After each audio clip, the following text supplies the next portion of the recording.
Assalamualaikum warahmatullahi wabarakatuh. Perkenalkan kami dari kelompok 9 ingin menyampaikan presentasi mengenai materi plagiarisme dan pengutipan. Perkenalkan, nama anggota kami ada Rahman Ruizi Bahi, Muhammad Naji Abdurrahman, Hamzah Saifuddin, Margareta Wilia. Pengertian plagiarisme. Dari dua pengertian plagiarisme yang sudah dicantumkan pada PowerPoint, secara sederhana, plagiarisme adalah mencantumkan gagasan, ide, atau karya maupun ucapan lisan milik orang lain tanpa mencantumkan sumbernya. Lalu, plagiarisme memiliki 5 ruang lingkup, yaitu mengutip perkataan orang lain tanpa mencantumkan sumber, menggunakan gagasan teori milik orang lain tanpa mencantumkan sumbernya, lalu menggunakan fakta berupa data atau informasi milik orang lain tanpa identitas dari sumbernya. Lalu yang keempat, mengakui hasil karya orang lain sebagai karya milik sendiri. Selanjutnya, yaitu melakukan parafrase tanpa menyebutkan sumbernya. Lalu plagiarisme dibagi menjadi 4 tipe. Yang pertama yaitu self-plagiarism, yaitu penulis mempublikasikan hasil karyanya di lebih dari satu redaksi, di mana hasil karya tersebut tidak memiliki perbedaan yang berarti. Lalu yang kedua adalah plagiarisme kata demi kata, yaitu menggunakan hasil karya orang lain dengan menggunakan kata-kata yang sama persis tanpa mencantumkan sumbernya. Lalu yang ketiga yaitu plagiarisme atas sumber, yaitu menggunakan gagasan milik orang lain tanpa mencantumkan sumbernya. Lalu yang keempat adalah plagiarisme kepengarangan, yaitu mengakui karya milik orang lain sebagai karya miliknya. Ya, berikutnya adalah sanksi plagiarisme. Seperti yang sudah dijelaskan di Undang-Undang Nomor 20 Tahun 2003 tentang Sistem Pendidikan Nasional Pasal 25 Ayat 2 dan Pasal 70. Undang-undang tersebut mengatur sanksi bagi masyarakat yang melakukan plagiat sebagai berikut. Pasal 25 ayat 2. Lulusan perguruan tinggi yang karya ilmiahnya digunakan untuk memperoleh gelar akademik profesi atau vokasi terbukti jiplakan, maka gelar tersebut akan dicabut.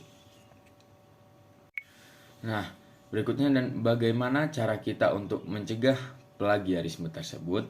Di sini ada dua cara. Yang pertama adalah pengutipan, yaitu menggunakan dua tanda kutip jika mengambil langsung satu kalimat dengan menyebutkan sumbernya atau menuliskan daftar pustaka atas karya yang dirujuk dengan baik dan benar sesuai dengan panduan yang ditetapkan masing-masing institusi dalam penulisan daftar pustaka.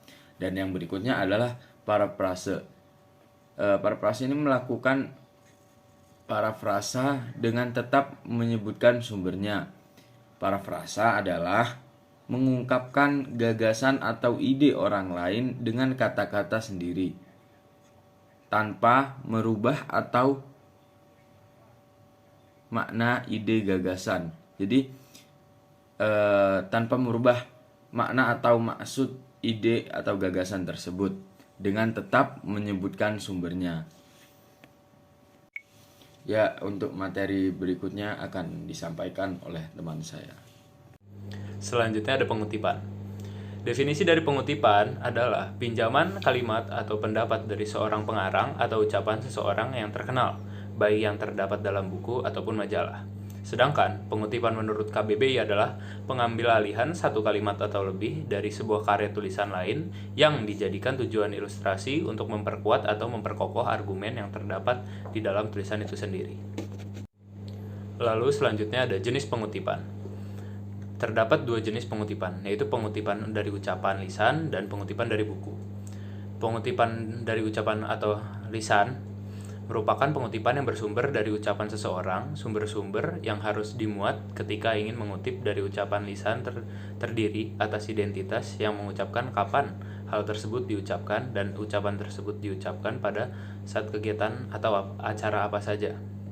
Contohnya, pada kata sambutan acara Lomba 17 Agustus kemarin, RT Kampung 05, Budi mengatakan, acara Lomba 17 Agustus kemarin memang jauh dari kata sempurna, tetapi saya harap acara tersebut bisa dijadikan sebagai sarana untuk mempererat kekeluargaan Kampung 05. Lalu selanjutnya ada pengutipan dari buku.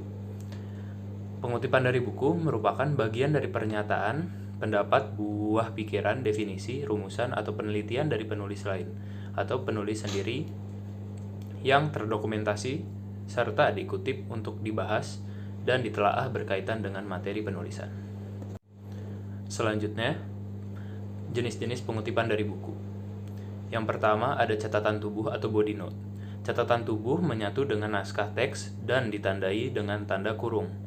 Sumber yang perlu dicantumkan adalah catatan tubuh berupa nama belakang penulis, tahun terbit buku, dan halaman yang dikutip. Lalu selanjutnya ada catatan kaki atau footnote. Catatan kaki merupakan kutipan yang sudah menyatu dalam teks dan sumber dari kutipan tersebut dicantumkan pada catatan kaki. Lalu selanjutnya ada daftar pustaka. Daftar pustaka adalah daftar yang berisi sumber-sumber pengutipan yang terdapat pada teks. Daftar pustaka memiliki banyak jenis dan setiap instansi biasanya memiliki acuan penulisan daftar pustaka yang berbeda-beda. Pengutipan secara langsung. Pengutipan secara langsung adalah kutipan ide atau gagasan yang kita tulis dalam susunan kalimat yang aslinya, tanpa mengalami perubahan sedikit pun. Bahan yang kita kutip harus direproduksi tepat seperti apa adanya, sesuai sumber, termasuk ejaan dan tanda baca, dan lain-lainnya.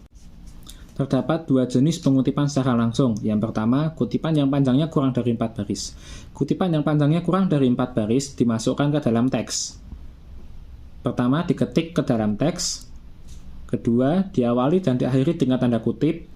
Dan yang ketiga, sumber rujukan ditulis langsung sebelum atau sesudah teks kutipan. Contohnya, perkembangan teknologi sangat pesat di era saat ini. Hal tersebut sangat berpengaruh terhadap kehidupan manusia seperti yang dikemukakan. Kemajuan teknologi memang sangat penting untuk kehidupan manusia zaman sekarang, karena teknologi adalah salah satu penunjang kemajuan manusia. Aling Indra, 2012, 2. Yang kedua, kutipan yang panjangnya lebih dari 4 baris. Kutipan yang terdiri lebih dari 4 baris atau lebih, pertama diketik 1 spasi, kemudian dimulai 7 ketukan dari batas tepi kiri. Yang ketiga, sumber rujukan ditulis langsung sebelum teks kutipan. Contoh, pertanyaannya kemudian adalah bagaimana kelas berkuasa bekerja melalui ideologi untuk melelangkan dominasi mereka. Barangkali penting dikutip di sini bagaimana Marx menjelaskan bekerjanya kelas berkuasa. Individu-individu yang menyusun kelas yang berkuasa berkeinginan memiliki sesuatu atau kesadaran dari yang lainnya. Ketika mereka memegang peran sebagai sebuah kelas dan menentukan keseluruhannya dalam sebuah kurun waktu, hal tersebut adalah bukti diri bahwa mereka melakukan hal tersebut dalam jangkauannya kepada yang lainnya. Memegang peran sekaligus pula sebagai pemikir-pemikir, sebagai peproduksi ide serta mengatur produksi dan distribusi idenya pada masa tersebut. Breger 2044-45. Selanjutnya ada kutipan tidak langsung. Kutipan tidak langsung adalah kutipan yang hanya mengambil intisari pendapat yang kita kutip. Kutipan tidak langsung ditulis menyatu dengan teks yang kita buat dan tidak usah diapit tanda petik. Penyebutan sumber dapat dengan sistem catatan kaki atau dapat juga dengan sistem catatan langsung. Cara penulisannya sebagai berikut. Yang pertama, kutipan tidak dipisahkan dari teks, menyatu dengan teks. Kutipan tidak boleh menggunakan tanda kutip. Yang ketiga, jika menggunakan catatan tubuh, contohnya ada di slide berikutnya. Contoh kutipan tidak langsung. Yang pertama, perkembangan teknologi berkembang secara drastis dan terus berevolusi hingga sekarang, hingga menciptakan objek-objek teknik yang dapat membantu manusia dalam pengerjaan suatu yang lebih efisien dan cepat. Aling Indra 2012, 4. Contoh kedua, Wolacott 1982, 109, Barat 1994, 51-52. Media bukanlah sarana netral yang menampilkan berbagai ideologi dan kelompok apa adanya. Media adalah subjek yang lengkap dan dengan pandangan, kepentingan, serta kepribadian ideologisnya. Janet Walcott dan David Barrett menegaskan pandangan para teoritis Marxis bahwa ideologi yang dominanlah yang akan tampil dalam pemberitaan. Berikutnya, cara mengutip tidak langsung. Kutipan tidak langsung merupakan kutipan yang mengambil dari sebuah referensi yang ditulis oleh penulis karya ilmiah menggunakan gaya bahasanya sendiri berdasarkan pemahamannya sendiri. Pada penulisan kutipan tidak langsung, tidak perlu penggunaan tanda kutip. Adapun kutipan yang telah ditulis ulang tersebut tidak perlu ditambahi tanda kutip. Contoh teks aslinya, tombol navigasi adalah tombol yang digunakan oleh pembaca blog untuk memudahkan mereka dalam mendapatkan berbagai informasi yang ada pada blog Anda. Itu yang terdapat pada teks asli. Kemudian, tombol navigasi merupakan tombol yang berfungsi untuk mempermudah pembaca dalam mencari informasi yang dibutuhkan di dalam sebuah blog. Nah, itu barusan adalah teks yang kutipan secara tidak langsung. Sekian dari kelompok kami. Jika ada pertanyaan, terima kasih. Wassalamualaikum warahmatullahi wabarakatuh.